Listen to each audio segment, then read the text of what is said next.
องค์การกระแดงแขวงพงศดีเปิดอบรมความรู้เกี่ยวกับเลือดและการบริจาคเลือดตอนวันที่7 กรกฎาคม 2026 นี้ที่ห้องประชุมชั้น5สำนักงานปกครองแขวงพงศดี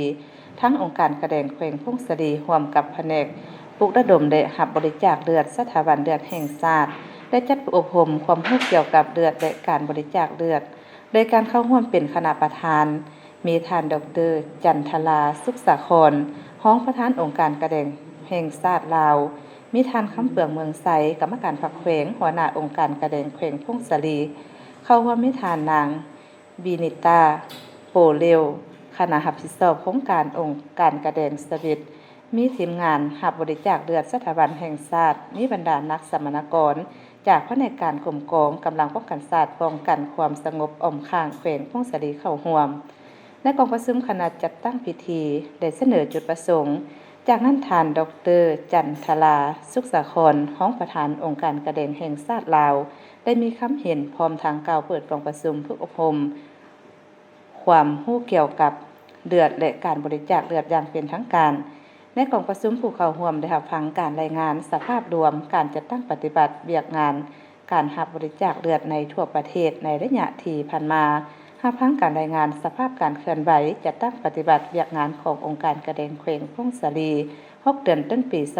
2026ที่ทั้งแผนการเวียกงานจุดสุ่ม6 เดือนท้ายปี 2026ท่านนางดร.เวียงคำเล็กวรจันทร์รองหัวหน้าองค์การกระแดงแขวงพงศดีได้กล่าวว่าสำหรับ6 เดือนต้นปี 2026สืบต่อขยายตัวอย่างตั้งหน้าโดยสามารถรับบริจาคเลือดอยู่ภายในแขวงเดะเมืองได้ทั้งหมด208คนเพศหญิง44คนในนี้เป็นผู้บริจาคแบบสมัครใจ23คนหญิง6คนได้แบบทดแทนแบบพี่น้อง185คนหญิง38คนถ้าเทียบใส่แผนคาดคะเน6 เดือนต้นปีแม่นสามารถบรรจุได้ถึง32ส่วนหอยมีเลือดไส้บ่ได้3ถุงใน6 เดือนต้นปี 2026ได้จ่ายเลือดและ